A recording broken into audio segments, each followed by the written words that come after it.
Ndugu zangu wa Mubambilo, hii ni mashine special kwa ajili ya kukatakata mboga za majani kwa ajili ya chakula cha kuku, ambazo unaweza ukakatakata ukachanganya na pumba ama ukawalisha wenyewe majani peke yake.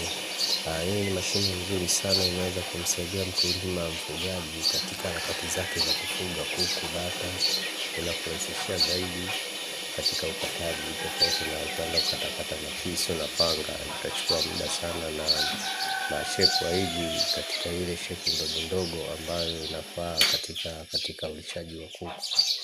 Hii mashine itakupa support moja nzuri sana ambayo utafanya ufurahie ufugaji wako wa kuku.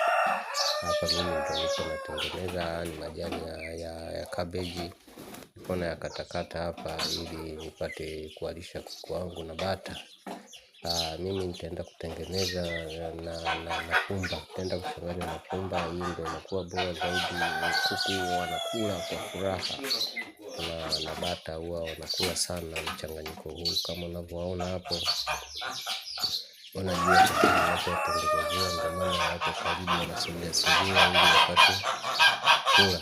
Kwa hiyo hapa muda si mwingi wataenjoy, watafurahi.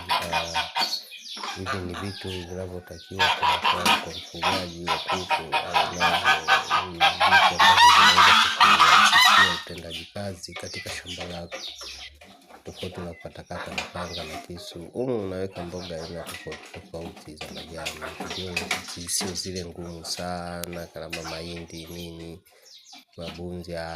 Ni special tu kwa ajili ya mboga za majani, na zichakata hapa zinakuwa safi kama unavyoona. Ndugu mtazamaji, mwana Mubambilo, siache kusubscribe tupate kusogezana mbele zaidi.